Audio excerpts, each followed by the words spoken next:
Give it up for Brother Orion. He's been through a lot, and he shared a lot. He's taken what happened to him and learned how to reconfigure it and give back love to the African-American community, and he can tell you better than we can.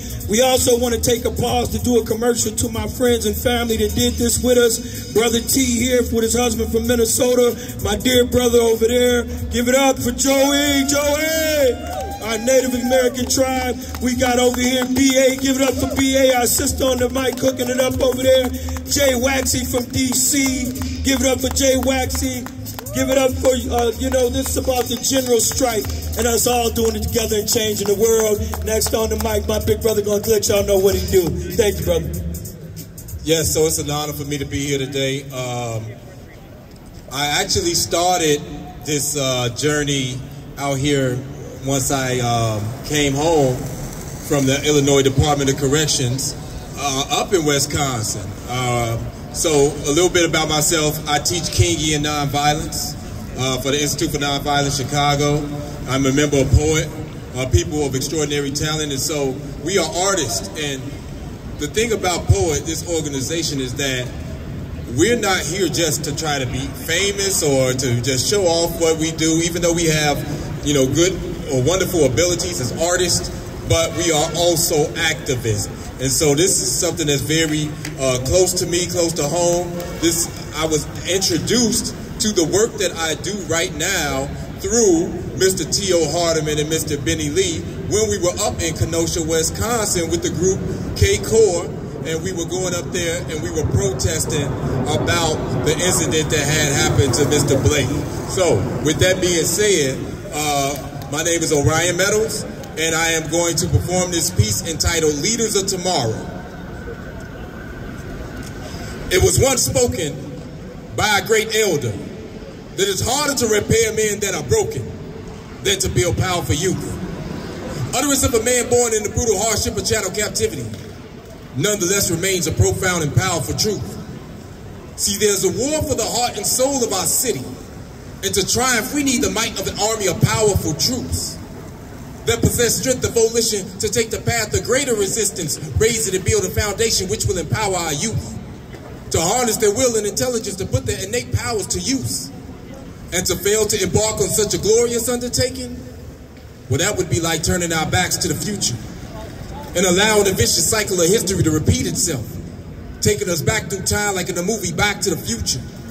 For the liberation we desire, blazed by a creative fire, set free in our imagination as we take captive our future. Not locked in, but locked in. Focus on our endeavors to enrich our existence by a master in a treasure, see the legend of old, about cities of gold and fountains of youth, really speak of greatness in immaterial spaces, not merely geographical places. So when it speaks of the kingdom of heaven being amongst you, it alludes to the fact that the hidden unseen has a higher valuation. In this matrix, we are the movers and shakers of our own fate, generating wealth for our future generations. Not waiting, but taking our stake in our birthright like the story of Jacob, whose DNA makeup at the making of many nations. See our greatness, we embrace it. So in the face of tribulations, we don't fret, but instead we brave it, refusing to be intimidated because we know that through it we grow to reach the fullness of our creation.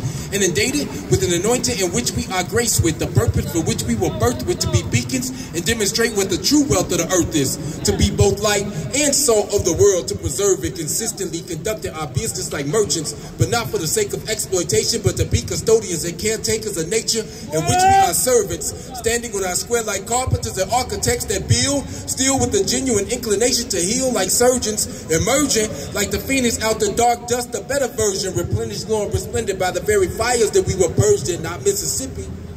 But right here in this windy city we are burning. Though it's urgent, we are determined to take this damage and turn it to fuel to feed the flame of a passion that is so fervent. When you Congress or clergy, realize your calling is worthy. So ball until you fall, leaving it all on the floor like the late Kobe Bryant when it's time for you to hang up your jersey. Meaning give it your best, looking back with no regrets, but instead feeling blessed. Seeing the light of tomorrow shining bright in the eyes of the generation that's next. Whether you adhere to the teachings of the Buddha, Muhammad, or Jesus, or rock with the agnostics or simply a non-believer, I believe this is something that we can all come to agree with. That though the world may be ugly, there's still beauty that resides. You just have to open the eyes of your heart to perceive it.